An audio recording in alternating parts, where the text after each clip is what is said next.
बहुत शुक्रिया श्री शशि थरूर जी। Thank you very much, Mr. Chairman. I am rising on behalf of my party to strongly oppose the government of the National Capital Territory of Delhi Amendment Bill 2023. Let me make it clear at the outset that this bill is no ordinary piece of legislation. It represents a grave chapter in the history of the Indian Republic, seeking to ratify an ordinance that in many ways is an assault on our democratic heritage and the spirit of federalism. During the introduction of the bill itself, sir, I had filed a motion strongly opposing its very introduction in this House at a time when a motion of no confidence is pending for discussion. In fact, the Bhagavad Gita of Parliamentary Practice and Procedure, Call and Shaktar, page 772, explicitly states, when the leave of the House to the moving of a motion of no confidence has been granted, no substantive motion on policy matters is to be brought before the House by the government till the motion of no confidence is disposed of. Sir, in 27 no confidence motions brought since independence to this House, no bills were debated and passed before this government did so with 2 bills in 2018. Therefore, such an improper introduction of a substantive policy change while a no-confidence motion is pending is against democratic morality, to use a word much favoured by the Treasury benches. Let me remind my colleagues in this House that it was almost 4 years ago exactly when this government unceremoniously passed a bill that sealed the fate of a state government practically overnight, in the rampant disregard for the basic constitutional relationship of the people of Jammu and Kashmir to the Republic of India. Without consulting them or their elected representatives, this government showcased the same attitude that we are seeing today. A breathtaking betrayal of our democratic political traditions, culture, and utter contempt for the people of the state and of the value of the political representation that these citizens of India give themselves through elections. 4 years later, we're back in the House with a government that is clearly bringing the same attitude to our national capital. We saw when the Home Minister spoke. Sir, I'm sorry, I'm not yielding. I'm not yielding. Point of order में yielding की बात नहीं होती. Point of order is point of order. Please, this is my right. Listen. No. It is yield or not. This is my right. Yes, ridiculous. Yes, it is right of the House. 352(1). जी. 352(1). अभी इन्होंने जम्मू कश्मीर के बारे में कहा sir, constitutional bench supreme court का उसको रोज सुन रहा है और उसके बारे में इन्होंने बिना कुछ कहे हुए अपना एक्सप्लेनेशन दे दिया. Sir, I am referring to something that happened in this House 4 years ago. Okay. It's a ridiculous point of order, sir. Now, the Home Minister, in introducing this bill, attempted to invoke Nehruji in his support. And I think that the expression that my friend Dayanidhi Maran was quoting in Tamil was that the devil can quote scripture for his own purposes. The truth is that times change, sir. Times change, and with that, facts change as well. There were no elected representatives for Delhi in an assembly in those days, sir. We were talking about a different Delhi and we were talking about a different India. Today, 75 years have happened since independence, 76. In any case, I have to say to my dear friends in the Treasury benches, you oppose everything Nehru said, you oppose everything Nehru stood for, so why not this one too? Oppose him saying that Delhi should be under the central government. That will be the end of the conversation. They also went on about alliance politics, but let me stress, Mr. Chairman, this is not about alliance politics, this is about a principle. And the principle is that the Democratic and Federal Republic of India finds a grave shadow cast upon it today, sir. The Union of States, so original and aspirational in its genesis, faces a crisis of the federal division of powers. We saw the Minister of State for External Affairs choosing to intervene on internal affairs. Fine, that's your party's prerogative. But the fact is that she asserted that India is not federal. She said it 3 times. Why then do we have a state list, a concurrent list, a union list? Because we are federal. I'm sorry, ma'am, I'm not yielding. I'm sorry. I'm responding to a debate, to a point made in a debate. I have every right to do so, sir. Why does the government and the Prime Minister speak of cooperative federalism if she is right and we are not federal? Obviously, the government wants to sing the virtues of cooperative federalism, but in stark contrast to that, we see the ruling party impinging upon the sovereign domain of the states, from vacillating on GST dues and Manrega payments to states, to bulldozing through laws and subjects from the state list. A blatant subversion of the constitutional separation of powers is taking place again today through this bill.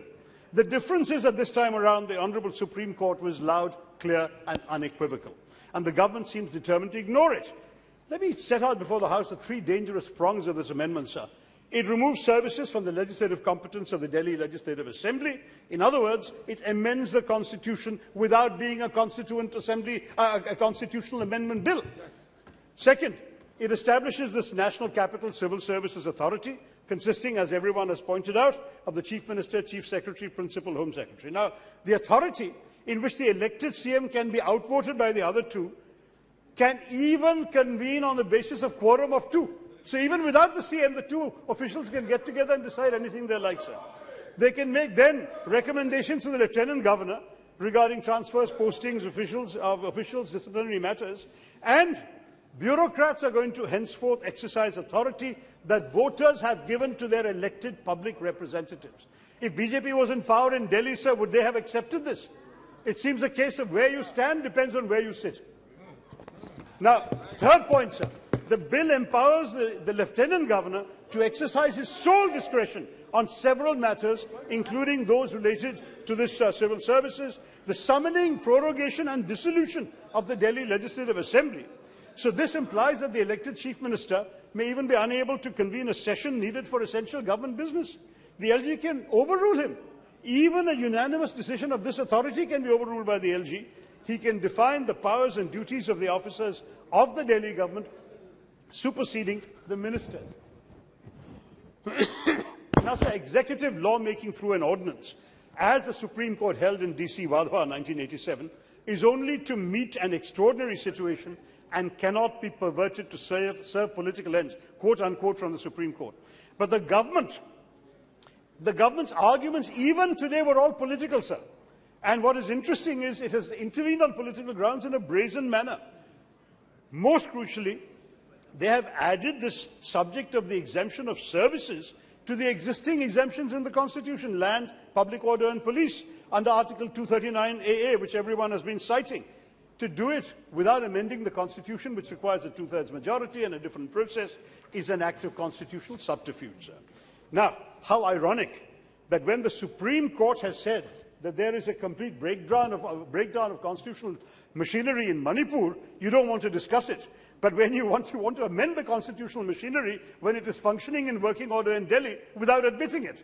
What kind of contradiction this is, sir? Now, is an ordinance or a bill even constitutionally permissible when the very framework of the Constitution's basic structure is being altered?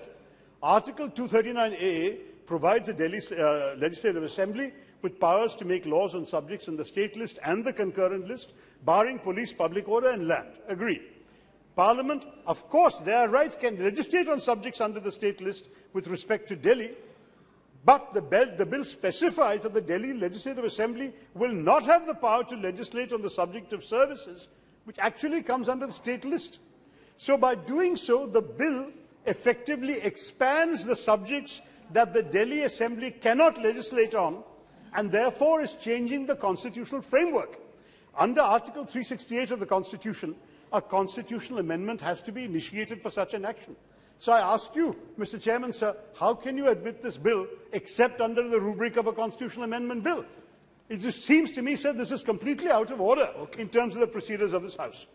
Now, let me take you back to what the Court has said in its judgment of May 2023. The Supreme Court has argued that democratic government rests on a triple chain of accountability. Civil servants are accountable to ministers, ministers are accountable to legislators, and legislators are accountable to the electorate. That is how we all function, sir. That's our democracy. If a democratically elected government is not provided with the power to control the officers posted within its own domain, then this key principle of the triple chain of collective responsibility becomes redundant, sir. By severing the first link of the triple chain of accountability, the bill is essentially contradicting the principles of parliamentary democracy in the very year that the Prime Minister has hailed us as the mother of all democracy. Can a mother treat her children this way, sir? Now, I do want to say, sir, Article 239AA, which... Huh? Stepmother. Well, even stepmothers would not do this, I assure you. Conferred a special status on the National Capital Territory, constitutionally entrenched a representative form of government, and incorporated a spirit of federalism so that the residents of the capital of India have a say in how they are governed, sir. It is the responsibility of the government of the NCTD to give expression to the will of the people of Delhi who elected them, sir. Now, the Supreme Court has said that Delhi has a sui generis status. They keep saying it's not a full state, but it has a special status. The court noted that the principles of federalism and democracy are interlinked, since the state's exercise of legislative power gives effect to people's aspirations, and that federalism, I'm quoting the Supreme Court, creates dual manifestations of public will in which the priorities of the two sets of governments are not just bound to be different, but are intended to be different, quote unquote. So what are they talking about, sir, on the Treasury benches? Now, the Supreme Court's May judgment reiterates the principle spelt out by its 2018 judgment that ministers bear responsibility before the legislature for every action undertaken by public officials in their respective department. The court has observed a paramount feature of the federal constitution is this distribution of powers in such a way that the ministers exercise their exclusive power over administration. Now, how can you then say that a minister is responsible for an official who in fact can supersede him on the provisions of this bill? If you are a minister, Mr. Chairman, sir, and your official is taking a decision you don't approve of, how are you accountable? What happened to the core principle of parliamentary democracy, sir? And you cannot hold your officials accountable even for bureaucratic delays. They are larger than you, sir. As Supriya Sule said, the selected are overtaking the elected. Now, the Lieutenant Governor under Article 239AA has to act on the aid and advice of the Council of Ministers, except when exercising discretionary powers. Now, the Transaction of Business Rules of the Government of NCT Delhi, 1993, provides that certain matters must be submitted to the LG through the Chief Minister and Chief Secretary for his opinion prior to the issue of any order. And these are spelt out, sir. Peace and tranquility of Delhi, relations of the Delhi government with other state governments, and relations of the Delhi government with the Supreme Court, the High Court of Delhi, and summoning, proroguing and dissolving of the Legislative Assembly. The bill expands those mentioned matters now to include the relations of the Delhi government with the central government. Additionally, it expands the powers of the Lieutenant Governor's opinion to have sole discretionary power on these matters. If there is any difference of opinion, even on matters beyond these three items, between the LG and the CM, the LG takes precedence. Now, this is the point that my respected colleague from the DMK was making, sir.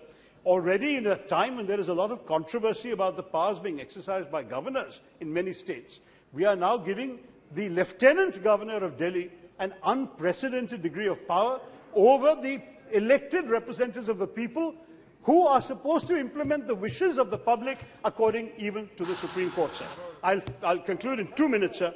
The basic point is, you all know, Lieutenant Governors and Governors are supposed to act on the aid and advice of the Council of Ministers on matters within their executive competence. So you're contradicting the 2018 judgment of the Supreme Court, which stated that the decision-making power lies with the elected government.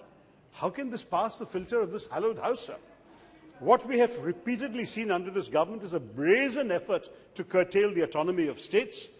The PM talks about cooperative federalism, but we are witnessing instead coercive federalism, sir, that seeks to centralize all power in the hands of the central government. And the problem is, it looks as if in the new India, some states will come first if they are ruled by the right party. Others must remain subservient to the political wishes of those in Delhi. I want to conclude, sir, with just 2 more thoughts. The first is, there are multiple aspects to this bill. There's been not to the bill specifically, but to what the bill represents. The cultural aspect of assaults on states' rights by the unjustified push towards imposing Hindi on the southern states. There's a law and enforcement angle through the weaponization of independent regulatory and investigative bodies like the ED, the CBI, the IT department. There's also definitely the use of legislation like the Disaster Management Act. We saw an obscure provision of which was used to ride roughshod over states' rights in imposing successive lockdowns during COVID without consulting states.